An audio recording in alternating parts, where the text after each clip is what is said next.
ओम शांति।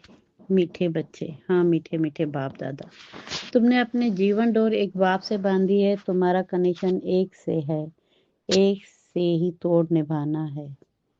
प्रश्न, संगम युग पर आत्मा अपनी डोर परमात्मा के साथ जोड़ती है।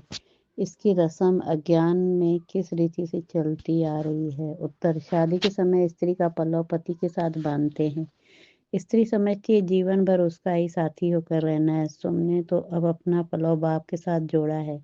तुम जानते हो हमारी परवरिश आधा कल के लिए बाप द्वारा होगी। गीत, जीवन डोर तुम ही संग बांधी।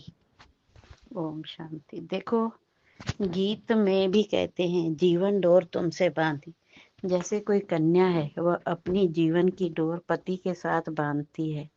समझती है जीवन भर उसका ही साथी होकर रहना है, उसको ही परवरिश करनी है। ऐसे नहीं कि कन्या को उनकी परवरिश करनी है, नहीं, जीवन तक उनको परवरिश करनी है। तुम बच्चों ने भी जीवन की डोर बांधी है।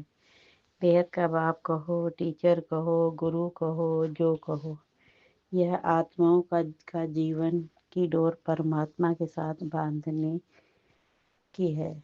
वह हद के स्थूल बात, यह है सूक्ष्म बात। कन्या के जीवन की डोर पति के साथ बांधी जाती है, वह उनके घर जाती है। देखो, हर एक बात समझने की बुद्धि चाहिए। इस कलयुग में है सब आसुरी मत की बातें। तुम जानते हो हमने जीवन की डोर एक से बांधी है। तुम्हारा है कनेक्शन एक से ही तोड़ निभाना है, क्योंकि उनसे तुमको बहुत अच्छा सुख मिलता है। यह तो हमको स्वर्ग का मालिक बनाता है। तो ऐसे बाप की श्रीमत पर चलना चाहिए। यह रूहानी डोर, रूह ही श्रीमत लेती है। आसुरी मत लेने से तो नीचे गिरे हैं। अब रूहानी बाप की श्रीमत पर चलना चाहिए। तुम जानते हो हम अपनी आत्मा की डोर परमात्मा के साथ बांधते हैं, तो हमें उनसे 21 जन्म सदा सुख का वर्षा मिलता है। उस अल्पकाल की जीवन डोर से तो नीचे गिरते आए हैं। ये 21 जन्मों के लिए गारंटी है। तुम्हारी कमाई कितनी जबरदस्त है, इसमें गफलत नहीं करनी चाहिए। माया गफलत बहुत कराती है। इन लक्ष्मी नारायण ने जरूर कोई से जीवन डोर बांधी जिससे 21 जन्म का वर्षा मिला। तुम आत्माओं की परमात्मा से जीवन डोर बांधी जाती है। कल्प कल्प उनकी तो गिनती नहीं। बुद्धि में बैठता है हम शिव बाबा के बने हैं, उनसे जीवन डोर बांधी है। हर एक बात बाप बैठ समझाते हैं। तुम जानते हो कल्प पहले भी बांधी थी। अब शिव जयंती मनाते हैं, परंतु किसकी मनाते हैं पता नहीं। शिव बाबा जो पतित पावन है वह जरूर संगम पर ही आएगा। यह तुम जानते हो, दुनिया नहीं जानती, इसलिए गाया हुआ है कोटों में को आदि सनातन देव तथा धर्म प्राय लोप हो गया है और सब शास्त्र कहानियां आदि हैं। यह धर्म है ही नहीं, जो जाने कैसे। अभी तुम जीवन की डोर बांध रहे हो। आत्माओं की परमात्मा के साथ डोर जुटी हुई है। इसमें शरीर की कोई बात नहीं। भले घर में बैठे रहो, बुद्धि से याद करना है। तुम आत्माओं की जीवन डोर बांधी हुई है। पलव बांधते हैं ना, वह स्थूल पलव। यह है आत्माओं का परमात्मा के साथ योग। भारत में शिव जयंती भी मनाते हैं, परंतु वह कब आए थे यह किसको भी पता नहीं है। श्री कृष्ण की जयंती कब, राम की जयंती कब है, यह नहीं जानते। बच्चे, तुम त्रिमूर्ति शिव जयंती अक्षर लिखते हो, परंतु इस समय 3 मूर्तियां तो है नहीं। तुम कहेंगे शिव बाबा ब्रह्मा द्वारा सृष्टि रचते हैं, तो ब्रह्मा साकार में जरूर चाहिए ना। बाकी विष्णु और शंकर इस समय कहाँ हैं जो तुम त्रिमूर्ति कहते हो? यह बहुत समझने की बात है। त्रिमूर्ति का अर्थ ही ब्रह्मा विष्णु शंकर है। ब्रह्मा द्वारा स्थापना वह तो इस समय होती है, विष्णु द्वारा सत्युग में पालना होगी। विनाश का कार्य अंत में होना है। यह आदि सनातन देव देवता धर्म भारत का एक ही है। वह तो सब आते हैं धर्म स्थापन करने। हर एक जानता है यह धर्म स्थापन किया और उनका संवत यह है, फलाने टाइम फलाना धर्म स्थापन किया। भारत का किसको पता नहीं है।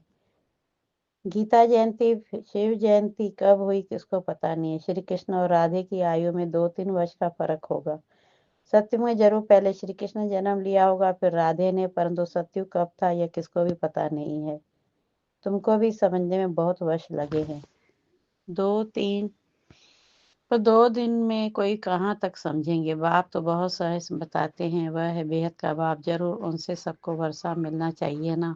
वो गॉडफ़ादर का याद करते हैं। लक्ष्मी नारायण का मंदिर है, यह स्वर्ग में राज्य करते थे, परंतु उनको यह वर्षा किसने दिया? ज़रूर स्वर्ग के रचयिता ने दिया होगा, परंतु कब कैसे दिया वह कोई नहीं जानते। तुम बच्चे जानते हो, जब सतयुग था और कोई धर्म नहीं था। सतयुग में हम पवित्र थे, कलयुग में हम पतित हैं। तो संगम पर ज्ञान दिया होगा, सतयुग में नहीं। वहां तो प्रारब्ध है। जरूर अगले जन्म में ज्ञान लिया होगा। तुम भी अब ले रहे हो। तुम जानते हो आदि सनातन देव तथा धर्म की स्थापना बाप ही करेगा।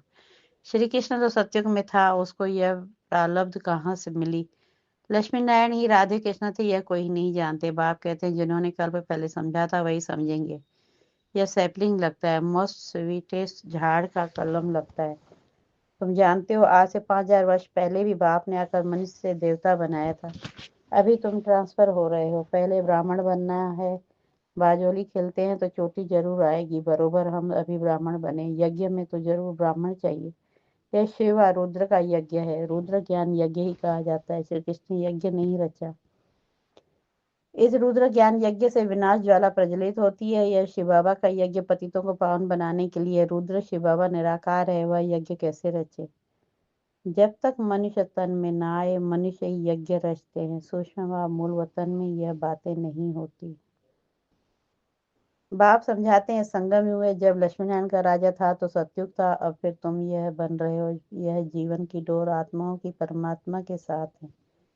यह डोर क्यों बांधी है? सदा सुख का वर्षा पाने के लिए। तुम जानते हो बेहद के बाप द्वारा हम यह लक्ष्मीनारायण बनते हैं। बाप ने समझाया तुम सो देवी देवता धर्म के थे, तुम्हारा राज्य था। पीछे तुम पुनर्जन्म लेते लेते क्षत्रिय धर्म में आए। सूर्यवंशी राजाई चली गई, फिर चंद्रवंशी आए। तुमको मालूम है हम यह चक्र कैसे लगाते हैं? इतने इतने जन्म लिए। भगवान उवाच, हे बच्चे, तुम अपने जन्मों को नहीं जानते हो, मैं जानता हूँ। अब इस समय इस तन में 2 मूर्ति हैं, ब्रह्मा की आत्मा और शिव परमात्मा की। इस समय 2 मूर्तियां इकट्ठी हैं, ब्रह्मा और शिव। शंकर तो कभी पार्टी में आता नहीं। बाकी विष्णु सतयुग में है। अभी तुम ब्राह्मण तो देवता बनेंगे। हम सो का अर्थ वास्तव में यह है। उन्होंने कह दिया आत्मा सो परमात्मा, परमात्मा सो आत्मा। कितना फर्क है। रावण के आने से ही रावण की मत शुरू हो गई। सत्युग में तो यह ज्ञान की प्राय प्राय लोप हो जाएगा। यह सब होना ड्रामा में नोंद है ना। तब तो बाप आकर स्थापना करे। अभी है संगम। बाप कहते हैं मैं कल के संगम युग पर आकर तुमको मनुष्य से देवता बनाता हूँ। ज्ञान यज्ञ रचता हूँ। बाकी जो है वह इस यज्ञ में स्वाहा हो जाने हैं। यह विनाश ज्वाला इस यज्ञ से प्रज्वलित होनी है। पति दुनिया का तो विनाश होना है, नहीं तो पावन दुनिया कैसी हो? तुम कहते भी हो हे पति पावन आओ, तो पति दुनिया पावन दुनिया इकट्ठी रहेगी क्या? पति दुनिया का विनाश होगा, इसमें तो खुश होना चाहिए। महाभारत की लड़ाई लगी थी जिससे सर के गेट खुले। कहते हैं यह वही महाभारत लड़ाई है। यह तो अच्छा है, पति दुनिया खत्म हो जाएगी। पीस के लिए माथा मारने की दरकार क्या है? तुमको तो अब तीसरा नेत्र मिला है, वह कोई को नहीं है। तुम बच्चों को खुश होना चाहिए। हम बेहद के बाप से फिर उससे वर्षा ले रहे हैं। बाबा हमने अनेक बार आपसे वर्षा लिया है। रावण ने फिर श्राप दिया। यह बातें याद करना सहज है। बाकी सब दंत कथाएं। तुमको इतना साहूकार बनाया, फिर गरीब क्यों बने? यह सब ड्रामा में नूंद है। गाया भी जाता है ज्ञान भक्ति वैराग। भक्ति से वैराग तब हो जब ज्ञान मिले। तुमको ज्ञान मिला तब भक्ति से वैराग हुआ। सारी पुरानी दुनिया से वैराग। यह तो कब्रिस्तान है। 84 जन्म का चक्कर लगाए, अभी घर चलना है। मुझे याद करो तो मेरे पास चले आएंगे। वे कर्म विनाश हो जाएंगे और कोई उपाय नहीं। योग अग्नि से पाप भस्म होंगे, गंगा स्नान से नहीं। बाबा कहते हैं माया ने तुमको फूल मूर्ख बना दिया है। अप्रैल फूल कहते हैं ना। अभी मैं तुमको लक्ष्मी नारायण जैसा बनाने आया हूँ। चित्र तो बहुत अच्छे हैं। आज हम क्या हैं, कल हम क्या होंगे, परंतु माया कम नहीं। माया डोर बांधने नहीं देती, खींचातान होती है। इस बाबा को याद करते हैं, फिर पता नहीं क्या होता है, भूल जाते हैं। इसमें मेहनत है, इसलिए भारत का प्राचीन युग मशहूर है। उनको वर्षा किसने दिया यह कोई समझते नहीं है। बाप कहते हैं बच्चों मैं तुमको फिर से वर्षा देने आया हूँ। यह तो बाप का काम है। इस समय सब नरकवासी है। तुम खुश हो रहे हो। यहाँ कोई आते हैं समझते हैं जो तो खुशी होती है। बरोबर ठीक है। 84 जन्म का हिसाब है। बाप से वर्षा लेना है। बाप जानते हैं आधा कल भक्ति करके तुम थक गए हो। मीठे बच्चे, बाप तुम्हारी सब थक दूर करेंगे। अब भक्ति अंधियारा मार्ग पूरा होता है। कहाँ यह दुखधाम, कहाँ वह सुखधाम। मैं दुखधाम को सुखधाम बनाने कल्प के संगम पर आता हूँ। बाप का परिचय देना है। बाप बेहद का वर्षा देने वाला है। एक की ही महिमा है। शिव बाबा नहीं होता तो तुमको पावन कौन बनाता। ड्रामा में सारी नूंद है। कल कल तुम मुझे पुकारते हो कि पतित पावन आओ। शिव की जयंती है, कहते हैं ब्रह्मा ने स्वर्ग की स्थापना की। फिर शिव ने क्या किया जो फिर शिव जयंती मनाते हैं? कुछ भी समझते नहीं। तुम्हारी बुद्धि में ज्ञान एकदम बैठ जाना चाहिए। डोर एक के साथ बांधी है तो फिर और कोई के साथ नहीं बांधो, नहीं तो गिर पड़ेंगे। पारलौकिक बाप मोस्ट सिंपल है, कोई ठाट बाट नहीं। वह बाप तो मोटरों में, एरोप्लेन में घूमते हैं। यह बेहद का बाप कहते हैं, मैं पति शरीर में बच्चों की सेवा के लिए आया हूँ। तुमने बुलाया है, हे अविनाशी सर्जन, आओ आकर हमें इंजेक्शन लगाओ। इंजेक्शन लग रहा है। बाप कहते हैं योग लगाओ तो तुम्हारे पाप भस्म होंगे। बाप है ही 63 जन्मों का दुख करता, 21 जन्म का सुख करता।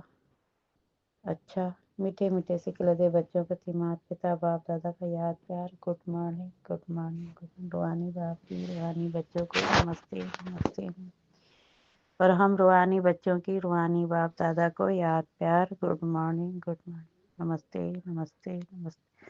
शुक्रिया बाबा, शुक्रिया शुक्रिया। धारणा के लिए मुझे सर पहली पॉइंट, अपनी बुद्धि को रूहानी डोर एक बाप के साथ बांधनी है। एक की ही श्रीमत पर चलना है। दूसरे पॉइंट, हम मोस्टिवेटेड्स झाड़ का कलम लगा रहे हैं, इसलिए प्रेम को बहुत बहुत स्वीट बनाना है। याद की यात्रा में तत्पर रह विकर्म विनाश करने है। वरदान, मनन शक्ति द्वारा हर पॉइंट के अनुभव बनने वाले सदा शक्तिशाली माया प्रूफ विघ्न प्रूफ भव। जैसे शरीर की शक्ति के लिए पाचन शक्ति व हजम करने की शक्ति आवश्यक है, ऐसे आत्मा को शक्तिशाली बनाने के लिए मनन शक्ति चाहिए। मनन शक्ति द्वारा अनुभव स्वरूप हो जाना, यही सबसे बड़ी से बड़ी शक्ति है। ऐसे अनुभव कभी धोखा नहीं खा सकेंगे। सुनी सुनाई बातों में विचलित नहीं हो सकते। अनुभव सदा संपन्न रहते हैं। वह सदा शक्तिशाली माया प्रूफ विघ्न प्रूफ बन जाते हैं। स्लोगन, खुशी का खजाना साथ रहे तो बाकी सब खजाने स्वतः आ जाएंगे। ये अव्यक्त इशारे एकता और विश्वास की विशेषता द्वारा सफलता संपन्न बनो। सफलता संपन्न बनने के लिए साधारण कार्य में रहते हुए भी फरिश्ते की चाल और हाल हो। ऐसे नहीं कहो कि क्या करें, बात थी ऐसी थी, काम ही ऐसा था, सरकमस्टांस ऐसे थे, समस्या ऐसी थी, इसलिए साधारण आ गई। किसी समय भी किसी हालत में भी आपका अलौकिक स्वरूप हर एक को अनुभव हो। जैसी बात वैसा अपना स्वरूप नहीं बनाओ। बातें आपको बदल न दे, तब सबके समीप आएंगे और एकता का संगठन मजबूत होगा। ओम शांति। शुक्रिया बाबा, शुक्रिया।